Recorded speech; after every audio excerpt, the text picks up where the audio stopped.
Welcome to the first lecture of the 2021-2022 season of the NIH's Director's Wednesday Afternoon Lecture Series, or WALS. I'm Griffin Rogers, Director of the National Institute of Diabetes, Digestive, and Kidney Diseases, which you know and love by the letters NIDDK. I'm so excited to kick off the WALS season with such a great speaker, Dr. Sherita Hill Golden, who's discussing such an important topic, diabetes health disparities. Dr. Golden is the Hugh P. McCormick Family Professor of Endocrinology and Metabolism and Vice President and Chief Diversity Officer at Johns Hopkins Medicine in Baltimore. Her epidemiological research interests focus on two areas: endogenous sex hormone as a risk factor for heart disease, type 2 diabetes, and insulin resistance in postmenopausal women, and the mental health complications of diabetes and the biological, hormonal, and behavioral factors that might explain these associations. Dr. Golden graduated Phi Beta Kappa and summa cum laude from the University of Maryland at College Park and is an Alpha Omega Alpha honorary society graduate of the University of Virginia School of Medicine. Before training in internal medicine and endocrinology, where she did her fellowship training at Johns Hopkins. During her endocrinology fellowship, she received a Master's of Health Science degree in clinical epidemiology from the Johns Hopkins University Bloomberg School of Public Health, where she was elected to the Delta Omega Public Health Honorary Society. For the last several years, I've had the honor of serving on the National Advisory Committee to the Robert Wood Johnson Foundation, a program entitled the Harold Amos Medical Faculty Development Program, whose aim is to increase the number of underrepresented faculty members at medical schools across this country. Dr. Golden is a recipient of numerous honors and awards and has authored more than 180 articles. Her lecture today is entitled Diabetes Health Disparities, Biology, Race, and Racism. And without further ado, let me turn the microphone over to my good friend, Dr. Sherita Golden. Sherita. Thank you, Dr. Rogers, for that very generous introduction from someone who's a close friend and mentor. And I just want to thank you all for inviting me to kick off your WALS series. There were many topics I could have spoken with you about this afternoon, but I wanted to really sort of tie in observations that I made when I was in my training and how that's currently influencing, my work. Because for years we've heard that, being a certain race is a risk factor for developing diabetes. But when we say that, what is the true risk? What is at the root of those risk factors? And how can that inform our interventions in the future? So I'll just start by disclosing that I'm a member of the Health Equity Advisory Board for Medtronic Incorporated, as well as the Health Disparities Advisory Board for Abbott Health. And I'm not going to discuss any unlabeled or unapproved uses or in this particular presentation. So the objectives are, at the end, I hope you'll be able to articulate race and ethnic disparities in diabetes, to articulate the multi-level contributors to race and ethnic disparities, and to also articulate the interventions to reduce race and ethnic health and healthcare disparities in diabetes, with the ultimate goal of achieving health equity. So I start out by showing this slide, and then now you'll be able to actually guess my age. But I start out by showing this slide because as I think about not only disparities in diabetes, but health disparities as a field has really evolved during my lifetime. And in fact, I was born on March 21st, 1968, and that was exactly 2 weeks before Dr. Martin Luther King Jr. was assassinated. And the pictures on the right are H Street in Washington, D.C., not too far from where my grandmother lived. And so I feel like I have really developed my career and my passion in this area under the backdrop of really what I was born into in many ways. So in 1972, when I would have just been 4 years old, the Tuskegee syphilis experiment became public. It was published and it was found that there were men in Tuskegee, Alabama, who had contracted syphilis naturally, but had been observed for 40 years and had treatment withheld. And this was at a time when penicillin was known to be a treatment, a curative treatment for syphilis. So this meant that not only did those men suffer, but that the generations behind them also suffered because the disease continued to spread. And so this, as you can imagine, ended up really violating the trust of many minoritized communities with the medical community. And I think we are still in the residual and backdrop of that today. It has really hampered, unfortunately, some of our COVID vaccine rollout. So in 1983 to 1984, though, was the first time that we really had a comprehensive report on the health disparities among minority populations in the United States.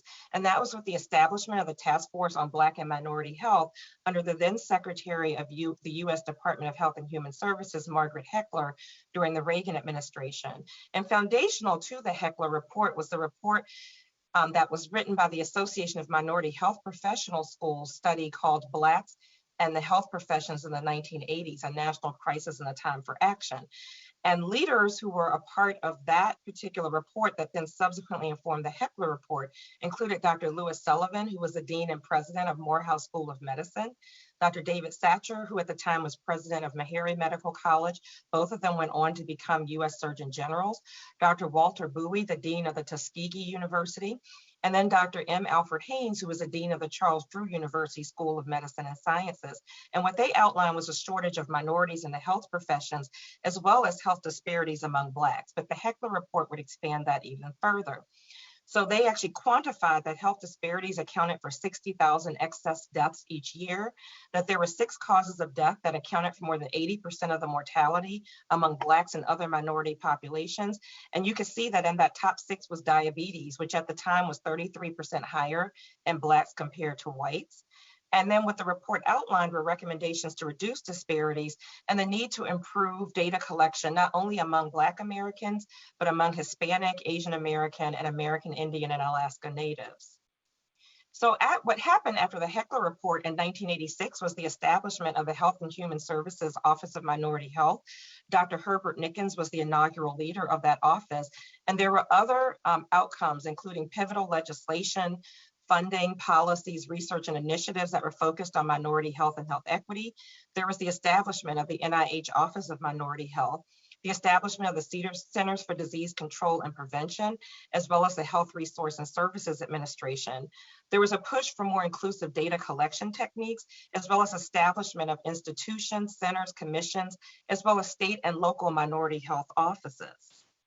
So that was around the time that I graduated from high school and was starting on my journey into college. And I had decided I wanted to major in biology because I love science. I love the study of the human body. And I show this slide because I also had an interest in answering questions that didn't have easy answers, because I'd gone to a science and technology high school at Eleanor Roosevelt High School in Greenbelt, Maryland, where we had to do a research practicum. So we were in the science fair every year. And in 1988 and 1989, I was really privileged to be a part of a program through the National Institute of Allergies and Infectious Diseases, which specific purpose was to really encourage those who were underrepresented in medicine and science, as well as women, to enter biomedical research careers. So I was mentored by Dr. David Kaslow in the Laboratory of Parasitic Diseases and the Malaria section. Yvette was a postdoc at the time who was in the lab that I worked with. And this was where my first publication was published in the Journal for Biological Chemistry as a result of that. So that important role of NIH and being critical voice, and the importance of encouraging minority physician scientists and actually supporting us in achieving our goals is something that I'm very grateful for. So I was a first generation college graduate, and from there went on to the University of Virginia School of Medicine. And that was where I fell in love with diabetes. And the first patient I saw as a second-year medical student in November of 1991 was a 35-year-old young man with type 1 diabetes. He was already legally blind from retinopathy. He'd had a kidney transplant because he had end-stage renal disease from nephropathy. He'd had at least several toes amputated because of peripheral arterial disease and peripheral neuropathy. And he had such severe hypoglycemia unawareness that he'd had 2 motor vehicle accidents and had his license revoked. So he was disabled and could no longer work. And that may seem like perhaps depressing, but then in September of 1993, when I was a fourth year medical student, the results of the diabetes control and complications trial was published. And it showed that if you tightly control glucose, that you could prevent all those dreadful complications and disabling complications that my very first patient had experienced. So I knew that with a career in endocrinology that I would have the tools and the armamentarium to really make a difference in the quality of lives of those with diabetes. I was also very inspired by Dr. Eugene Barrett, who's a past president of the American Diabetes Association and a faculty member at the UVA School of Medicine, who really inspired me to consider a career in academic medicine focused on clinical investigation and using the tools of clinical research to answer research questions using human subjects. And then the third thing that inspired me to enter a career in diabetes is that it was a growing public health epidemic at the time. I didn't know that today there'd be 34 million people with diabetes, but it was clearly a growing public health epidemic, particularly among Black, Hispanic, Asian, and Indigenous populations. So the Institute of Medicine published a very famous report that we're all familiar with in 2003, not too long after I had finished my endocrine fellowship and joined the Hopkins faculty, called Unequal Treatment. And what they demonstrated is that even though since the Heckler Report, we knew about all of the disparities that existed, this report went beyond just describing them to really talk about what were the reasons that we saw those disparities. They examined health system, provider, and patient factors contributing to disparities and noted that ethnic minorities had less access to preventive care, treatment, and surgery. And what that meant is that they had delayed diagnosis and more advanced disease at the time of presentation. And that despite all that we had learned since the Heckler Report, there was a persistence of race and ethnic disparities in both health and healthcare. So in 2012, I was asked by the Endocrine Society to publish its inaugural statement and lead the writing group for a health disparity statement on endocrine disorders, looking specifically at the biological, clinical, and non-clinical factors that were the contributors to those disparities. And one of your colleagues and one of my close colleagues at the NIH, Ann Sumner, was a part of that writing group. And we really were the group, along with Drs. Arlene Brown, Tiffany Gary Webb, Marshall Chen, and Catherine Kim, that really focused on the diabetes disparity section of this statement. And what we summarized back then is that, of course, there were disproportionate disparities in diabetes prevalence among Hispanic and Latinx populations, as well as in non-Hispanic Blacks.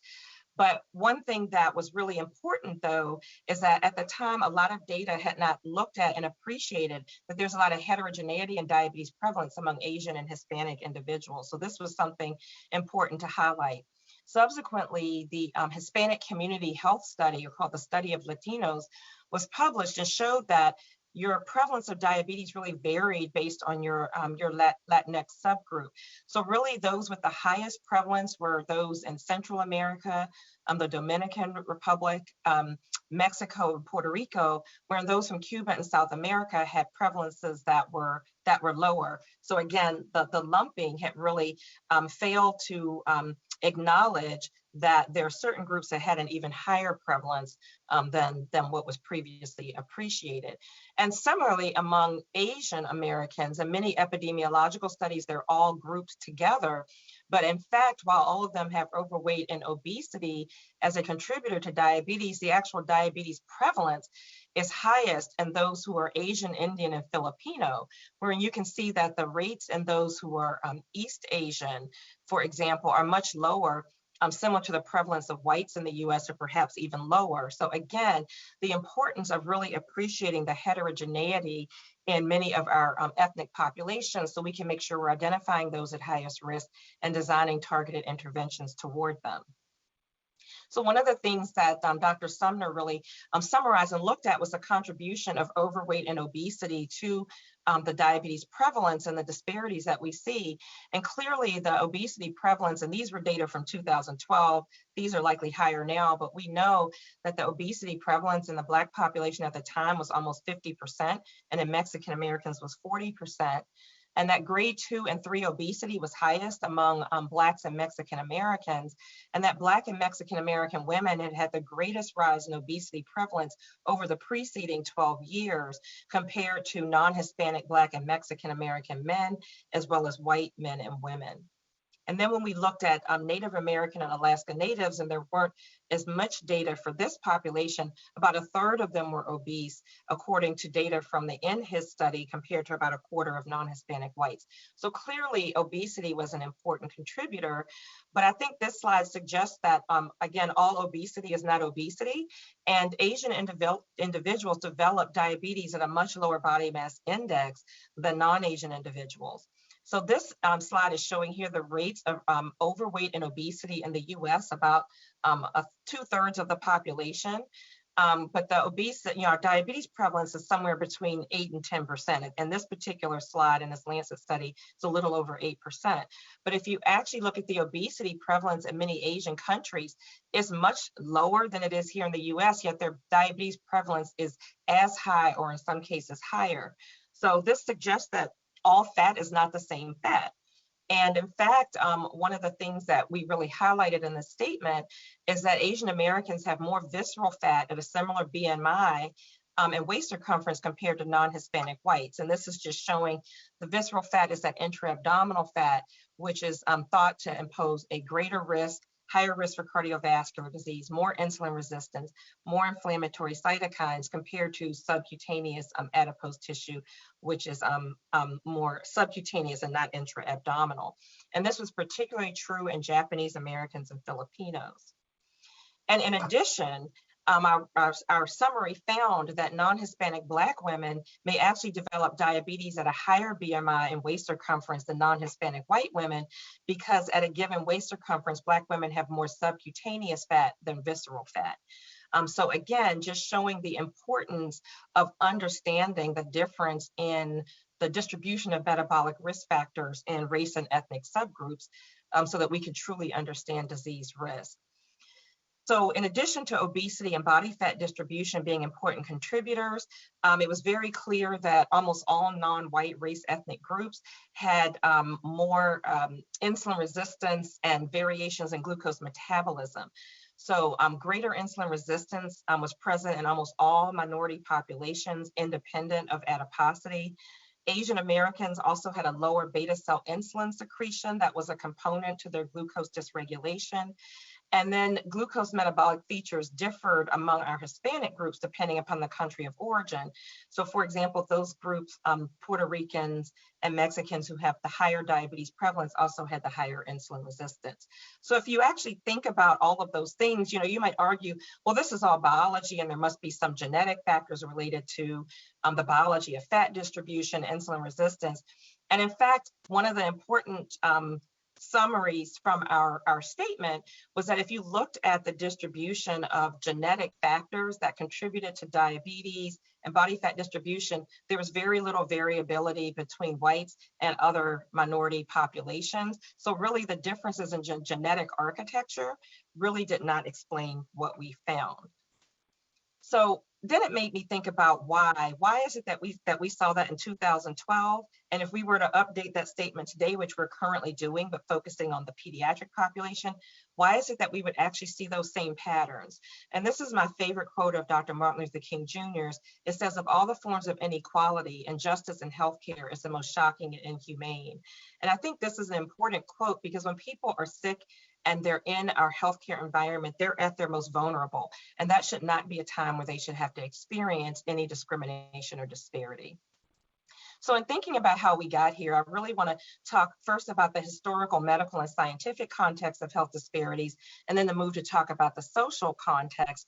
And what has been our role as the medical and scientific community in defining differences in levels of humanity, because this has actually impacted how patients are viewed in our healthcare environment.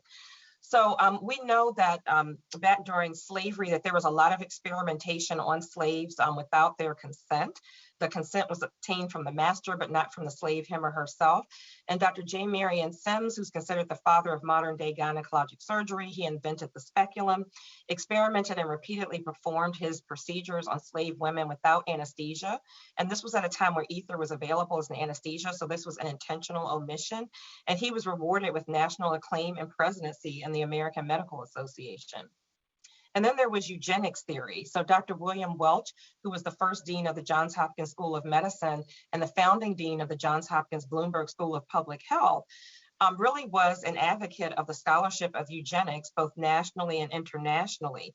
So eugenics was defined as the science of improving the human population by controlled breeding, with the idea to increase the occurrence of what were considered desirable heritable characteristics. This was German inspired and was unfortunately at the root of Nazi Germany and the exterminations that happened during World War II.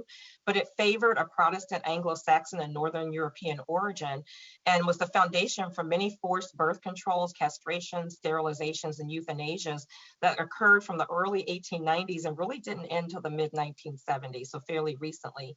So those who were considered unfit were not only Blacks, but Jews, immigrants from Eastern Europe, the Balkans, Italy, anyone who didn't have those particular characteristics. So they were thought to be biologically inferior.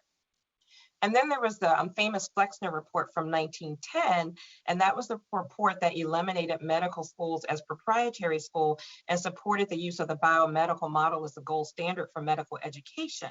And so for those of us who are physicians, that's the model that we all have trained in during our medical training. So it forced the closure of many medical schools in the United States that didn't have the resources to be able to alter their practices to live up to those standards. But it had significant racial implications. So of the 7 medical schools at the time that were training future Black physicians, it forced the closing of all of those medical schools except for Howard and Meharry. And this was at a time where those who wanted to become Black physicians could not gain access to predominantly white medical schools. That also then meant that because African Americans were excluded professionally from medical institutions, it left them and other minoritized populations vulnerable to the abuses that I mentioned earlier. And so how does this impact diabetes, how diabetes patients may be viewed in our healthcare system? So this is a really intriguing book that I read last year by Arlene Tuckman, who is a medical historian at Vanderbilt University. She's a professor and published this amazing book called Diabetes, A History of Race and Disease. And it really shows how the evolution of health disparities evolved in the US according to our nation's racial history and how patients with diabetes got viewed over time and how that has implications for the resources. So, and when diabetes was first evolving in the United States, this was thought to be primarily a disease of the Jews. In fact, it was called Jukenkreitenheiten, which is Jewish malady in Germany. And what it was thought is as those individuals who were coming to the US, who were leaving Eastern Europe, that now they went from a situation where they were sort of starved to now having nutritional access. And so that part of this was related to having nutritional access and developing obesity. And then also that they had been experienced oppressive stress for multiple generations. And so that had caused them to have an overactivated nervous system. And they were thought to be the most nervous of civilized people. And so the idea was that they had this activated neuroendocrine system that increased their insulin resistance.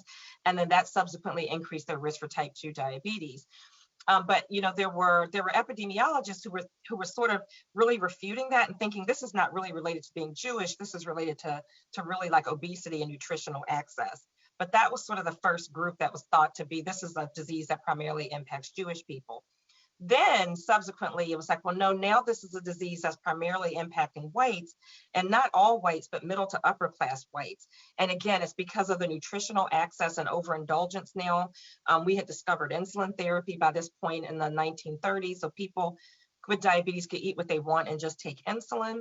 And this was thought to be a disease of the highly intelligent middle and upper class. So you'll remember now, eugenics theory was evolving around the same time, and you would have thought, well, gosh, a disease like diabetes that can have all of these complications and disabilities that, those people really shouldn't be reproducing because that's going to somehow enter defective genes into the pool. But because it was a disease affecting white individuals and they were thought to be highly intelligent, very civilized, diabetes got a pass during that time.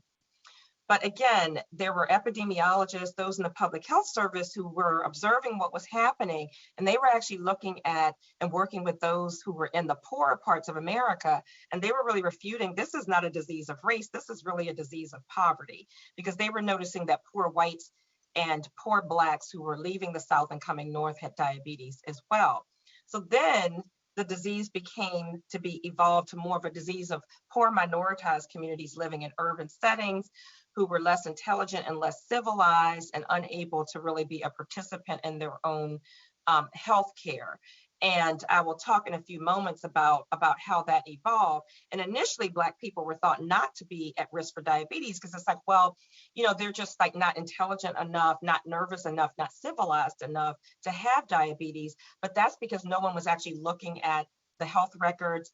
Blacks did not have access to healthcare to actually have their diabetes detected. And many of them were still malnourished because they were coming out of slavery. And it's interesting because in Native Americans, initially diabetes was viewed similarly. You know, Native Americans, when after there was the conquer of the West, many of them were malnourished, many of them died because of infectious diseases. But as that all began to be controlled, then it was noticed that, oh, wait, the Native Americans have a higher incidence of diabetes. This was around the 1940s or 1950s. And then it was thought, well, that's because they're more primitive.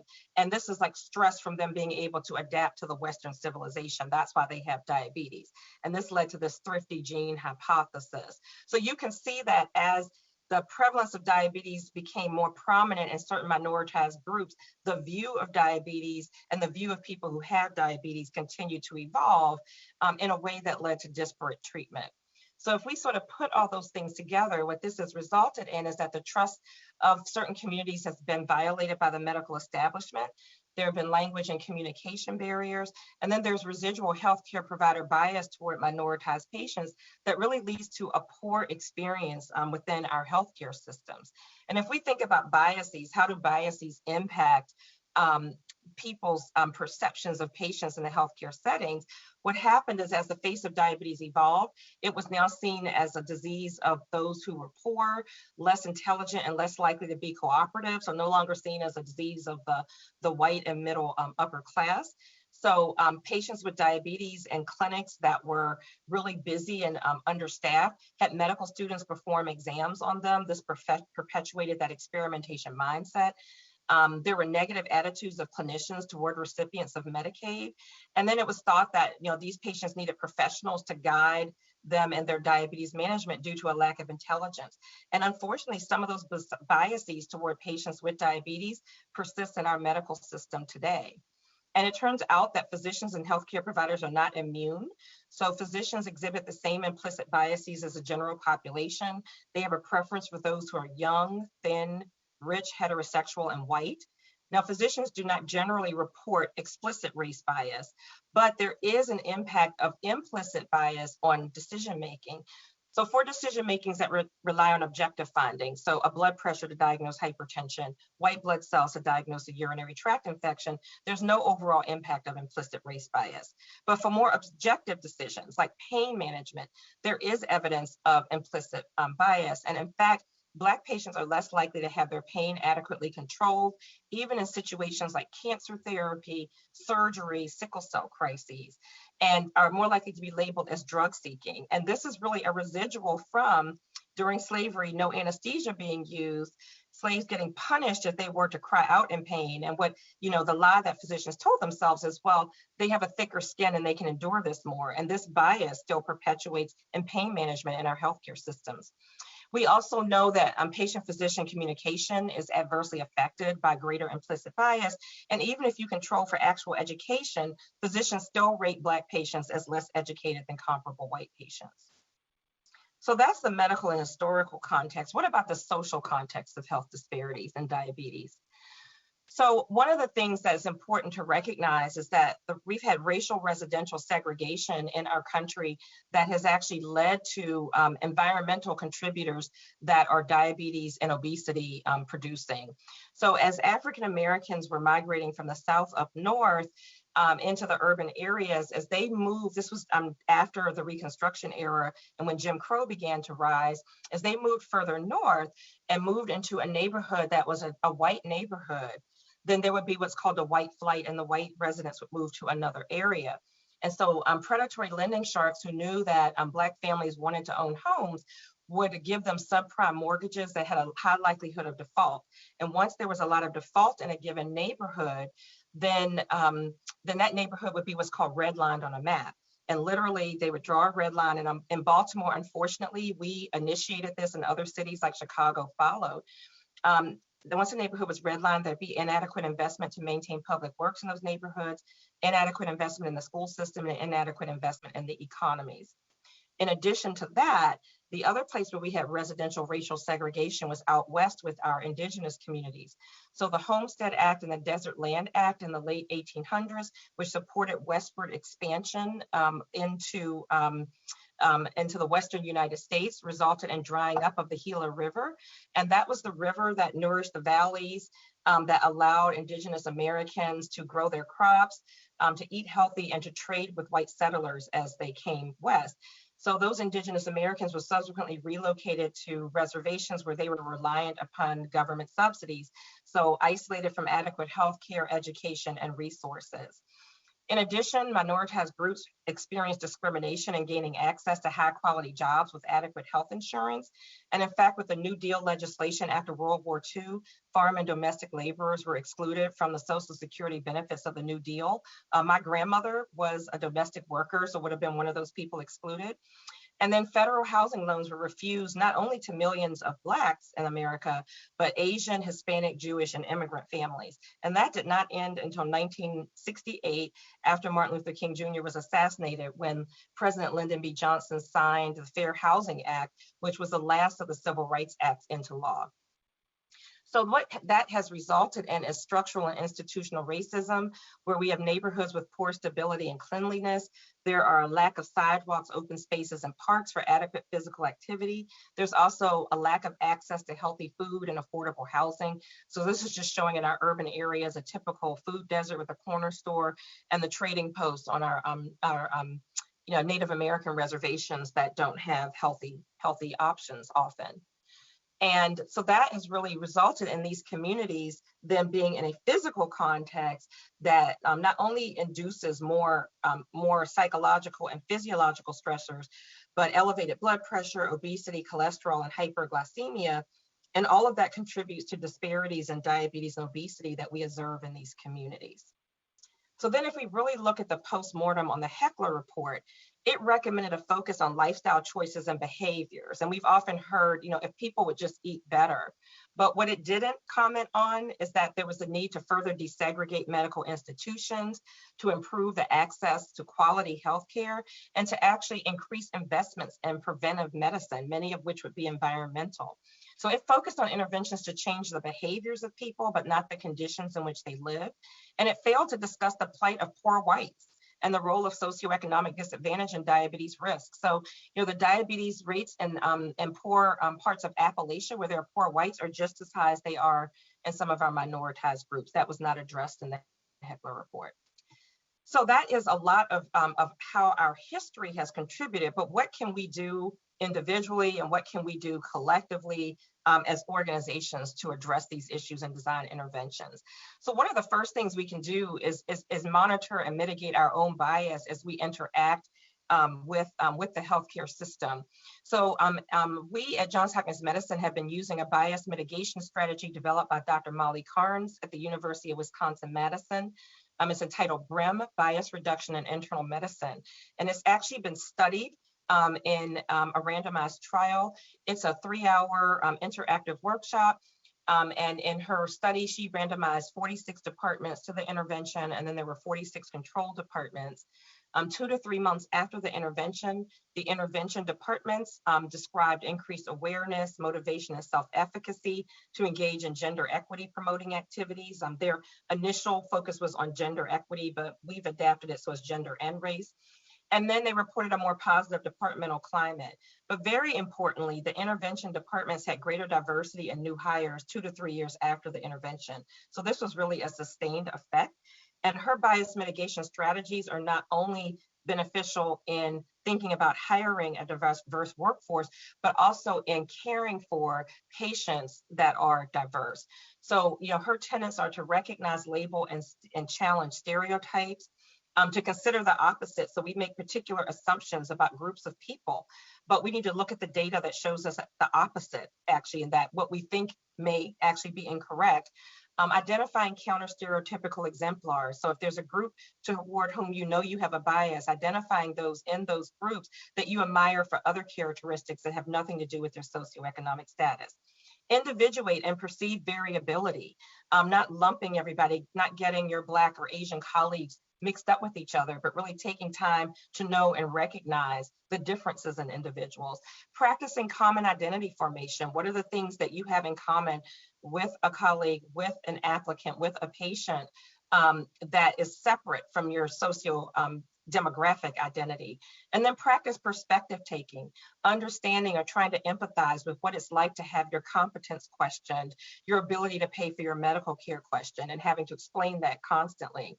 And then reciting a growth mindset, and not sort of having the attitude of, well, we all have biases and there's nothing I can do about it, but really expanding your horizons. And I think one of the benefits of being in the scientific environment is we get exposed to so many different people and experiences that it's very hard to remain closed-minded, and it makes it an opportunity for growth for us. So that's sort of in thinking about the biases that we have, but then what are the broader solutions in terms of infusing health equity principles into our clinical workflows, and then addressing social needs in clinical care? Because without doing those things at the system level, we're really not going to be able to solve what we need to address disparities.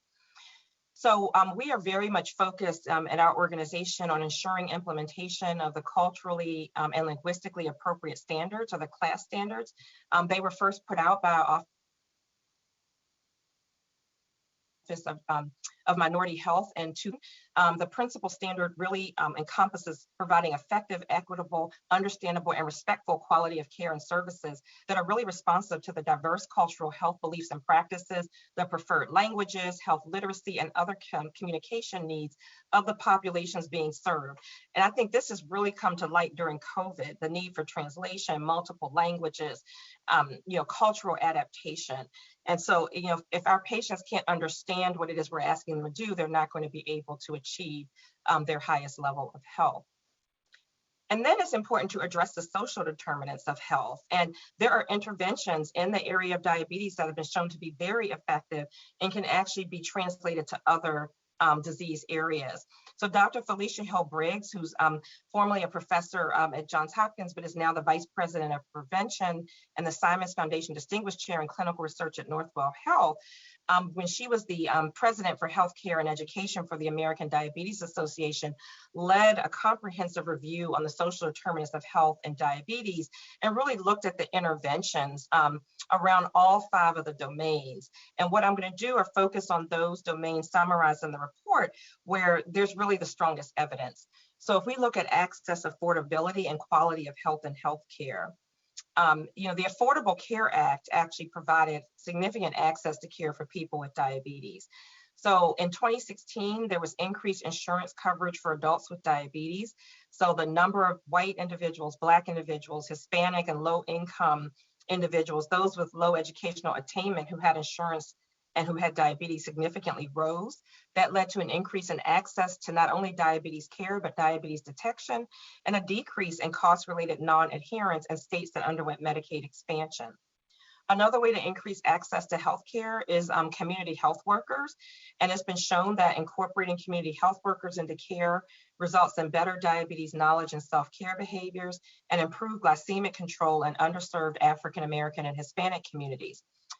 Affordability of care is important. So we know that self-management interventions that are delivered directly to the underserved, which may or may not be inside of our brick and mortar, but maybe in community-based settings, have reduced hemoglobin A1C and blood pressure. And we know that quality interventions focused on health IT have improved quality of diabetes care among racial and ethnic minorities. So if we look at successful interventions in reducing diabetes health disparities, it's really not just an intervention at one level within healthcare, but it's an intervention at multiple levels. So we know that patient-level interventions that show interpersonal connectedness rather than being computer-based, and that are culturally adapted and involve the whole family support network, have been shown to improve glycemic control and diabetes-related knowledge. Provider-level interventions that provide in-person feedback rather than just computerized decision support have been shown to change provider behavior and improve diabetes outcomes. Then if we look at the microsystem or the healthcare organizational level, Those disease management approaches that identify patients with diabetes with registries, that incorporate clinical practice guidelines into clinical decision-making, and use health IT to track and monitor patients, looking at differences in outcomes by race and ethnic groups, and also use care management to overcome barriers, also improve diabetes outcomes. And then if we look at community health care system partnerships, so this is the macro level, that using culturally tailored patient education and empowerment, along with community coalition and advocacy building in conjunction with the healthcare interventions that I mentioned, have all been shown to improve minority healthcare and reduce racial and ethnic disparities in care. So what about looking at neighborhood and built environment? Because as a diabetologist, if I could change one thing that I think would make a huge difference, it's the built environment in which people live. So if we look at interventions that have directly impacted housing, there was the Moving to Opportunity initiative that was published in the New England Journal in 2011. It randomized close to 4,500 families into 3 groups. One group got a low poverty voucher that required them to use it in a low poverty census tract. So they had to move from a high poverty to a low poverty area. The second group got a traditional voucher with no location restrictions. And then the third group got no new assistance. And what they found is that in those that moved from a high poverty to a low poverty neighborhood, that those individuals had a lower prevalence of extreme obesity and diabetes when compared to the control group. And it's probably not only because they had better housing, but they probably had more opportunity for physical activity, better access to healthy food, and better job opportunities. Another housing-related intervention was the initiative to end chronic homelessness, which not only placed individuals in permanent housing, but also provided primary and mental health care for them. That intervention reduced the risk of new onset diabetes.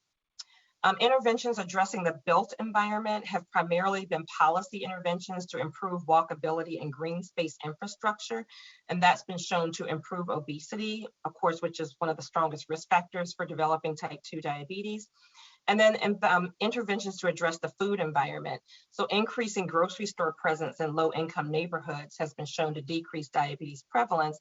And then having diabetes-targeted food and self-management care at food banks and pantries has been shown not only to improve blood sugar, but to improve nutritional consumption and improve food insecurity, which can be a huge problem in many populations.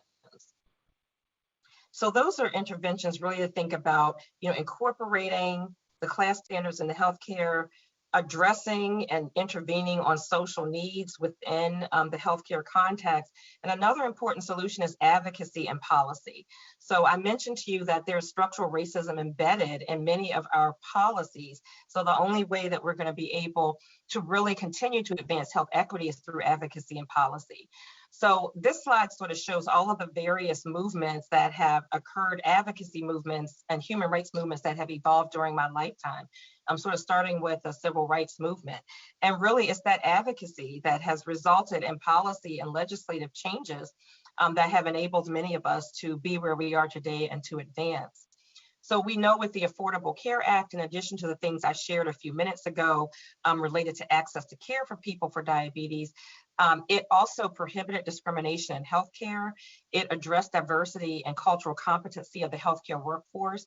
It enhanced data collection and research in this area. It also strengthened the federal minority health infrastructure by augmenting the authority of the Health and Human Services Office of Minority Health. And it established offices of minority health within the 6 Health and Human Services agencies.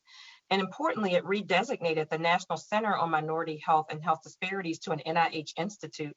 And so now that is the NIH Institute for Minority Health and Health Disparities that has its own budget and funding line and RFAs and really is doing important work to advance health equity research. Another important component of advocacy that really my eyes became open to during the COVID pandemic when I looked at how it was so adversely impacting so many disparate communities, many of whom were already impacted by diabetes, that it was really important for those of us in the healthcare setting to partner with our government and community affairs team to really inform our legislators on the issues that are impacting the patients that we serve. So Elizabeth Hafey is our Assistant Director of State Affairs for the university and for for Johns Hopkins Medicine. And she was able to work with me so that I was able to brief our minority caucuses in the Maryland House, our joint COVID response legislative working group, Montgomery County delegation, and our House Government and Operations Committee. And we worked with many of our delegates, in particular, Dr. Jocelyn Pena-Malnick, to really help them in crafting their legislation and also to provide oral and verbal testimony in support of those bills. So we were very excited that in the last Maryland legislative session that ended this past April, that we were a part of supporting 5 pieces of health disparity legislation that were passed. The Health Equity Resource Communities will be launching with their initial RFAs in a couple of weeks. I'm really working to promote health equity and reduce disparities across the state of Maryland. Implicit bias training will now become a requirement for clinical license renewal and certification throughout the state. There was also the establishment of the Shirley Nathan Pulliam Health Equity Commission, and they now have a call out for members of there's 2 health advisory boards that are being established, one for data collection, one for health equity policy. We advocated for collection of provider race and ethnicity data so we understand what are the demographics of our healthcare providers across the state of Maryland, and also expanded Maryland's prenatal and infant care grant program to award federally qualified health clinics, hospitals, and providers of prenatal care to address maternal and infant disparities. It's also important that we have health system and community partnerships. So in the previous slide, I had showed you how that's been very effective in diabetes care, but I think there were a lot of lessons that our health system learned during COVID that I am advocating at our system level to keep in place so that we can use them for chronic disease management, like for diabetes, cardiovascular disease, and others beyond the pandemic. So it's really important to use innovative like public health campaigns and getting important public health messages out to the community. Hopkins has a very challenging history with our community because of Henrietta Lacks and some of the things I've shared with you where trust has been violated. So sometimes we need to partner with those trusted community messengers who can get those important public health messengers out. So this is an example of a partnership that we did with Reverend Kobe Little, who's the president of the Baltimore chapter of the NAACP. This was a public health message around COVID when the pandemic first started, the importance of the wearing masks, washing hands, and social distancing. In addition, we recognize that for many in our Latinx community who were being impacted, that because they were concerned about family separation and other things, were not comfortable coming to our hospital to get COVID testing. So we went to them because at one point, summer of 2020, the COVID positivity rate in the Highlandtown area around our Bayview Medical Center was 48%. So we went to them and worked with Bishop Bruce Lewandowski, who is the bishop in Sacred Heart of Jesus Church, which is a trusted member of the community. And we set up the COVID testing on their parking lot. And because we were already there and they were trusted, Dr. Kathleen Page, who is our Latinx Health Equity Champion, and Ben Bigelow, who's one of our medical students who's taking a gap year to help with operations, were able to turn that COVID-19 testing site into a vaccine site for our Latinx community. People, it was bilingual. And so to date, there have been over 6,000 individuals vaccinated at that site since it launched at the end of February. We similarly partnered with the Baltimore City Health Department to set up mobile vaccine clinics and senior housing, as well as faith-based organizations and community-based organizations. Again, important in establishing trust is to go into the community and be present with them and answer their questions and have them have their vaccines in an environment that they trust. And then we also have engaged with trusted community partners in messaging and education. So we've had a steering committee that's been co-led by me and Jean Hitchcock, who is our interim vice president for government and community affairs. But we also have included our leaders from Central Soul, which addresses our Hispanic community disparities, our Urban Health Institute led by Dr. Lisa Cooper, who's been a tremendous colleague and mentor, our COVID Faith and Community Leadership Group led by Dr. Risha Irvin, and our Medicine for the Greater Good initiative led by Dr. Paunagis Galiasatos. And so one of the things that we've done is we've partnered with diverse media through our marketing and communications team, and we've done virtual symposium with trusted members of the faith community and the Black community. We did one with Afro News, which is a trusted messenger, and they've got a great social media platform that's very engaging. And with each of those events, we were able to reach over 20,000 listeners across Maryland, and the Afro event in particular reached the younger population. And then when Hispanic Heritage Month launched, we just did one with El Tiempo in Spanish, and we are very fortunate that our Senior Vice President for Human Resources is Puerto Rican, and she and Dr. Kathleen Page both did a dialogue in Spanish with the community. So those are the kind of solutions that we want to continue to leverage even after the pandemic to educate the community about diabetes, cardiovascular disease, cancer, all of those things. And then finally, biomedical workforce diversity is a crucial solution. So I don't have to tell this group that our biomedical workforce, our scientific workforce is currently not diverse. Less than 11% are underrepresented despite the disparities that we see in disease. And so this is because the implications of the closures of those historically Black medical schools. So this study last year tried to estimate if we had left those 5 medical schools open that were closed and given them the resources to measure up to the gold standard, then where would we be today? And they estimated there would have been an additional 35,315 medical graduates by 2019, which would have resulted in a 29% increase in the number of Black physicians in 2019 alone. And I would argue not just Black physicians, but other physicians, because there are non-white physicians that also attend historically Black medical schools. So that's why about 2 years ago, I decided to shift my focus from diabetes epidemiology and clinical program building to really focus on using those skill sets to develop a system-wide program to increase our biomedical workforce diversity with a goal for ultimately achieving health equity. This is a phenomenal team I have the pleasure to work with every day. And in closing, I'm just going to play a brief video that just shows our strategy. As individuals and as an organization, it is important for us to pause intermittently and ask ourselves, who are we and why are we here? At no time in history has this been more pressing than it is right now. We are in the midst of the COVID-19 pandemic that has disproportionately impacted Black, Hispanic, Latinx, and Native American communities. We are also in the midst of a national social justice movement, forcing us again to confront our nation's racial history. As I have reflected on what this means for us at Johns Hopkins Medicine, I had an epiphany. A culture of diversity and inclusion in healthcare, unlike most other industries, is a matter of life and death. If we don't address our biases and assumptions, it can affect our decision-making in a way that ultimately harms a patient. So as I reflect on the work of the Office of Diversity, Inclusion, and Health Equity and ask the same question, why are we here?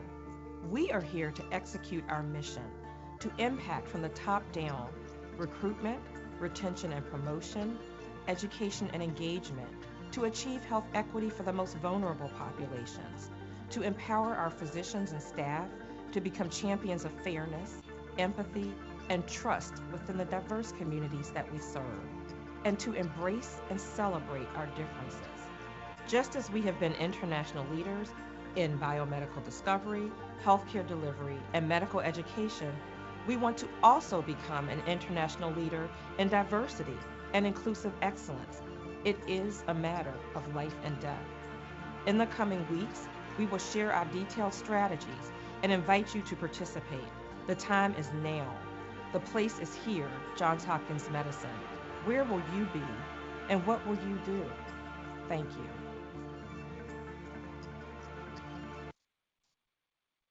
So we launched our strategy about a year ago, and we are excitedly, working on that.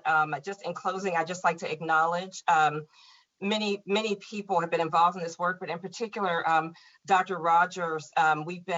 He's been a mentor for a long time, and of course, NIDDK was where I had my K award, and many of my grants have been within NIDDK and NHLBI. But I just want to thank him for his mentorship and support. And then of course, my family, my parents who instilled in me that sense of the importance of social consciousness and justice and making sure that that's a part of everything that I do. My son, Andrew, who is a source of inspiration and has plenty to say about how we should be managing diversity, equity, and inclusion in the current day. My wonderful husband, Dr. Christopher Golden, who is a neonatologist and a source of support, and our house staff diversity council, who have been an inspiration to me. So thank you, and I'd be happy to stop sharing and take questions. Thank you, Dr. Golden. For me, a double treat, having heard you this morning and learning about your journey, scientific, professional, and personal, was just awe-inspiring. So this has been a very special day for me personally. There are many accolades, and there are two specific questions. One comes from Mark, related to the modern disease or diabetes. He was wondering if you had a sense of the natural history. How did this evolve in the 30s, 40s, and 50s? Because you talked about the Jewish connection diabetes, and he was curious as to whether that was noted as being a societal issue, or were there just sporadic cases? Could you answer that? Yeah, it really likely was, you tend to document what and who you're seeing. Yeah. And so there were, and this was in New York, where they were noticing that it looked like there were more Jewish individuals who had diabetes, which is an area where more Jewish people would have been living at the time. And remember, at that time, Native Americans, there actually weren't that many Hispanic Americans in the country, because in 1924, I didn't have a chance to talk about this, there was a Johnson-Reed Act that stopped immigration into the US. And that didn't get lifted until 1965. And that's when many more Mexican individuals came into the US, other Asian individuals from like Japan and other places. So there was this period of time where there wasn't a lot of immigration in, but it really depended upon who was having access to healthcare and who was actually documenting the cases. But the Health and Human Services, as early as the 1930s, was like, this disease is not racially driven, it's really poverty driven. Yes, interesting. Thank you.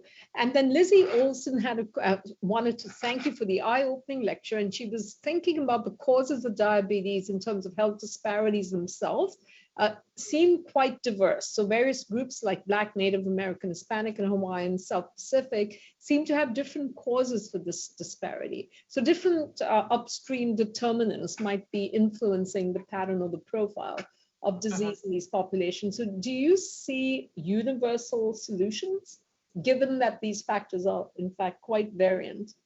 Yeah, so it's an excellent point. I think the things that are universal, so it does have to be culturally tailoring, but certain things are universal. So one is being able to screen the policies, the housing policy, the food access policies, and make sure that there are not elements of structural racism that are still embedded in policies, right? Because a lot of times it's the policies that are contributing. So it may be that in one particular community, so in Baltimore, for example, that I didn't have time to talk about this today, but that redlining ordinance, it was actually written in a 1910 Baltimore City ordinance. We're putting this in place because Blacks shouldn't have to tolerate living with whites and whites shouldn't have to tolerate living with Blacks. Like, this was actually written down.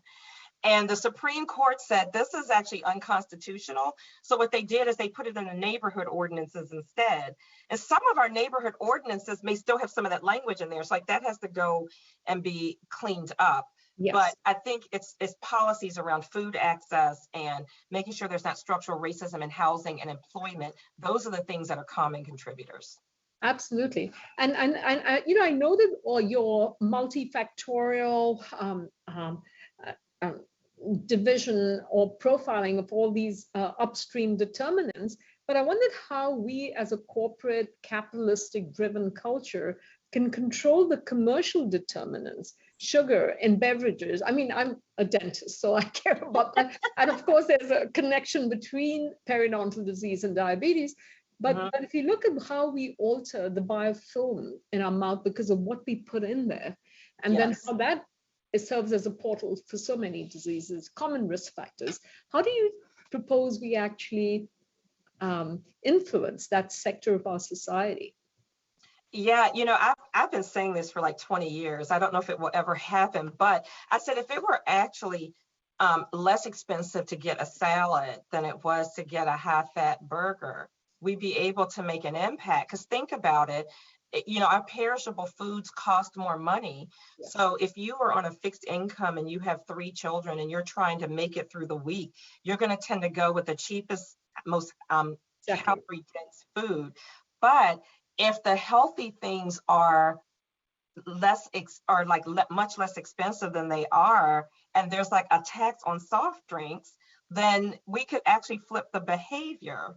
But every time, I want to say it was in New York, they were trying to impose a tax on soft drinks of a particular size, and it got shot down. And it's almost like people don't realize that we think of drugs as things, like our marijuana and crack and opioids, but food can do us in also, and it actually is. So I think it's really thinking about how can we, and this gets again at the policy level, how can we make it so that access to those healthier foods is not so cost prohibitive that those of limited income can't access them? Absolutely, yes. And we have a ways to go there, right? We do. Creating that behavioral and that conditioning early on. And that's why I was so impressed and so committed to seeing Michelle Obama's program at the school level, at least with kind of creating that these good habits very early on in life. Yeah, that unfortunately didn't stick. So here's another comment from Mike Summers, who says, "What a terrific talk.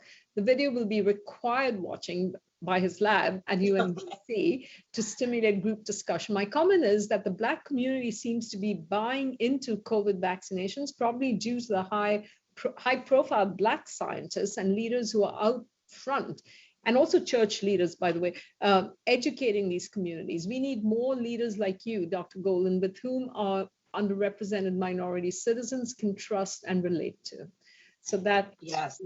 Yeah, and that's part of the reason that, I was engaged in this kind of work and really increasing our workforce diversity. I will tell you that our underrepresented faculty, our Black faculty, our Latinx faculty, have spent hours, on Zoom in the community, however we need to do it, to answer the questions in a non-judgmental manner. And I think that has really helped us to make an impact. And, the programs that we did with the pastors and with the, diverse media outlets, because, everybody, many African Americans in the DMV area listen to Radio 1. And they've got this whole network of stations. And in Baltimore, it's like Afro News, and throughout the DMV, it's El Tiempo. So you've really got to leverage those. And we definitely need more leaders. And our nurses have been involved too. So I think it's all healthcare professionals who are willing to talk about the vaccine. Yes, and gauging from the latest news bite, I believe that gap is actually narrowing now in terms of vaccinations, please, Steve. So here is another comment from Charles Snyderman, who says, if you've mentioned this already, my apologies, but an important inequity I see in diabetes care is the affordability of medications. Insulins, GLP-1 agonists, and other inhibitors are highly effective but unaffordable. Many of our patients. That was very well illustrated in the Alzheimer's therapeutic just came out. Yeah, that's 60,000 a year, I believe it. No, and that could actually be a whole nother talk. So, one of my other goals, I'm on the national board of directors for the American Diabetes Association. One of the things that organizations like the American Diabetes Association, the Endocrine Society, can really advocate along with, organizations like the NIH to make the drugs affordable, because right now the way that you're correct that on a formulary the sulfonylureas are cheap because they've been around for a long time, but the actual ADA algorithm, the ACE algorithm, actually don't recommend sulfonylureas anymore as first-line therapy, but yet that's the cheapest. And if you have heart failure, you should be on metformin and an SGLT2 inhibitor, right? So we need to actually work with the payers to make sure that the evidence-based therapies are affordable. I think that's another area for advocacy. Because right now the payment does not align with the clinical practice guidelines, and we need to make them align. Correct. And that naturally leads to my question, which would be, how well shouldn't we be upregulating our preventive strategies in a very concerted way so that we don't need these drugs. Any Yes. sort of genetics influencing our predispositions, I would think, right? Yes, That's yeah. not being done. Yeah, no, it's interesting because after the publication of the 2012 Endocrine Society scientific statement, we actually had a diabetes disparities specific symposium. The Endocrine Society hosted it. I think Griff may have attended that, but it was interesting because the president of the Endocrine Society at the time asked each panelist if it was one thing you could change, what would it be?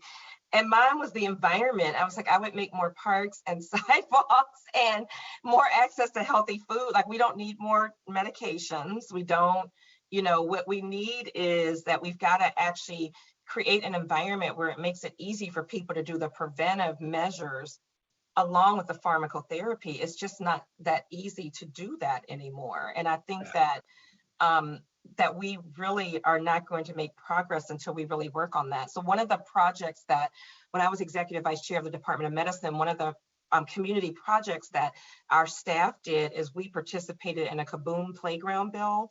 So that is where, this is a company that funds setting up playgrounds and green spaces in inner city areas, so safe places for children to go and play and exercise. And I mean, we got so many staff in our department that went to help with that project because they realized the importance of that. And down the street from Hopkins and Eager Park, there's another like green space area right in the city for children to play. So we actually have to make it intentional. Yes, absolutely. So that it really becomes part of your psyche and your behaviors are modified. Yeah. So I was going to ask folks that are listening, if anyone has questions. I think, and come to the end of the list I have, but we can still open up the floor. All you have to do is speak up. And I don't have everyone here. I can't see who's here, but if not, it's about a little after 4. Oh yeah, here is Mia Rochelle. Yes. Right. So a few years ago, I heard a really interesting lecture about type 2 diabetes and the idea that for Black and African Americans, it takes longer for their A1C levels to be disturbed, such that they get diagnosed later. Much later. Compared to some other racial groups. And so a question that I get from different colleagues sometimes is, if race is a social construct, why are there these sort of biological differences? And I find that I struggle sometimes to answer that kind of question. And I don't know if you encounter that too, where when you're describing how there are these differences, to what extent can you attribute it to some of these social factors versus the biological factors? Yeah, that's a really good point in question. I think what we have to remember is, I think we like to separate biology and social things separately. And what we have to recognize is that the biology is informed by the environment in which individuals live, and the environment in which individuals live are informed by these social conditions that can be affiliated with race, that have been informed by institutional racism. So that our biology, yes, it is informed by some of our genetics, right? But it is also informed by the environment in which we live. And the social construct of race has actually determined the environments in which people live because of the policies that were put in place a long time ago, and even some that still currently exist, that really inform where you can live, how you can get there, where you can work, and what you can have access to. So we just can't disconnect the lived experience from the biology, because the biology is informed by race. And I didn't have time to show it, but in that Endocrine Society statement that Dr. Sumner and I worked on, we have a diagram and it shows a continuum, and I'd be happy to send it to you, but it actually shows, like, there's biology, and then there are proximate risk factors, there's intermediate risk factors, and there's distal. And it actually shows that whole continuum. Yes. Yep. That's great. Thank you. Well, we many thanks from all of us. I'm personally grateful you're close enough to where I hope I get to meet you in person. Yes, definitely. And we will continue the conversation. We want you to be connected with all the initiatives that are going on our campus, especially for women of color, and also for the diabetes initiative that's being driven through the Accelerating Medicines Partnership. So thank you so much, Sherita. Thank you very much, and have a wonderful evening.